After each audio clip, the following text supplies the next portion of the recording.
Putin কাকু জিন্দাবাদ, Putin কাকু জিন্দাবাদ, পুতিন কাকু জিন্দাবাদ মাইরি। এই জিনিসটার জন্য ভালোবাসি।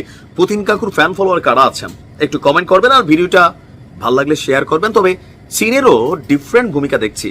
কলিজা শান্তি করা খবর, মানে দাবিটা হচ্ছে ইসরায়েলের, আর আমি চাই এই দাবিটা যেন শতভাগ সত্যি হয়। তবে চীনরি নিয়ে আমার একটু সন্দেহ আছে, আবার দিতেও পারে, কারণ চুক্তি কিন্তু দুই দেশের মধ্যে আছে। দর্শক, ইসরায়েলি গণমাধ্যম চ্যানেল 14 এক চাঞ্চল্যকর দাবি করেছে।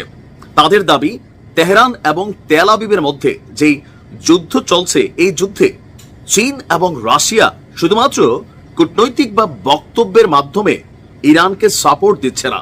কি কি দিয়ে সাপোর্ট দিচ্ছে?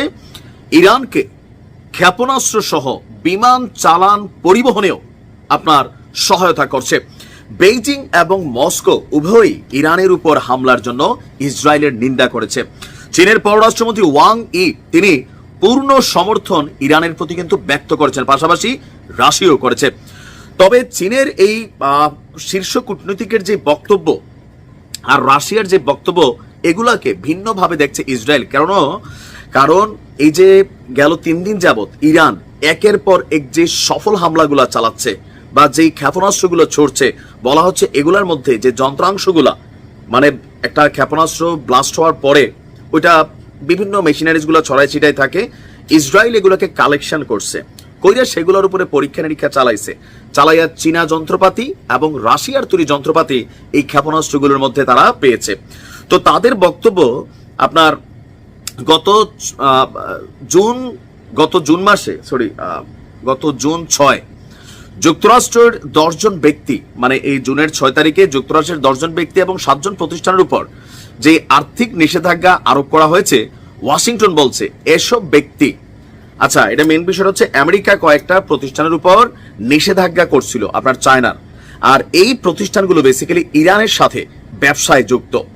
ওয়াল স্ট্রিট জার্নালের খবর অনুযায়ী ইরান চীন থেকে হাজার হাজার টন ব্যালিস্টিক মিসাইলের উপাদান অর্ডার করেছে।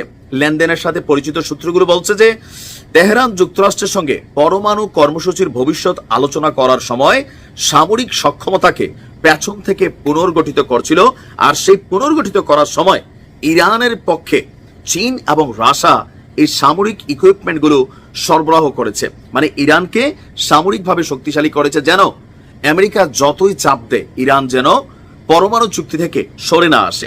কারণ তৃতীয় বিশ্বযুদ্ধ যখনই লাগুক, এটা আপনি নিশ্চিত জেনে রাখেন, ইরান, চীন, রাশিয়া এই যে পাওয়ারফুল কান্ট্রিগুলো, তারা কিন্তু একটা চেইন অফ কমান্ড অথবা চেইন অফ বন্ডিং এর মধ্যে আটকানো। আপনি চীনরে দেখবেন, মানে ইরানরে সৌদির সাথে মিলমিশ করে দেওয়া, ইরানরে সিরিয়ার সাথে মিলমিশ করে দেওয়া, আরো যে বৈরী সম্পন্নগুলো আরব রাষ্ট্রগুলো আছে তাদের সাথে মিলমিশ করে দেওয়ার জন্য বড় ভূমিকা রাখছে। আবার রাশিয়ারে দেখেন যে রাশিয়া ফিলিস্তিনের যে বীর গোষ্ঠী আছে তাদেরকে সহযোগিতা, মেশিনারি সাপ্লাই, ইরানের সাথে দ্বিপাক্ষিক চুক্তি, সামরিক চুক্তি এবং ইরান রাশিয়া যৌথভাবে অনেকগুলো মেশিনারিজ ডেভেলপমেন্ট, মহাকাশ ডেভেলপমেন্ট, অনেকগুলো প্রজেক্ট কিন্তু তারা চলমান রাখছে।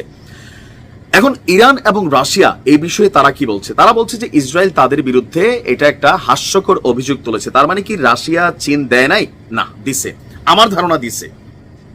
কারণ রাশিয়ার জন্য ইরান যা করছে এই ইউক্রেন যুদ্ধে, পুতিনের সময় আসছে এই কৃতজ্ঞতা আদায় করার এবং এটার কি বলা হয়েছে প্রতিদান দেওয়ার।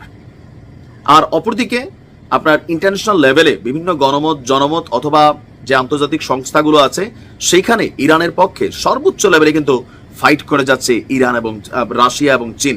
আমরা চাই আরো বেশি মেশিনারিজ ইরানকে দেখ, এই যুদ্ধে হারার কোনো সুযোগ নেই, খেলা হবে। ভালো থাকুন।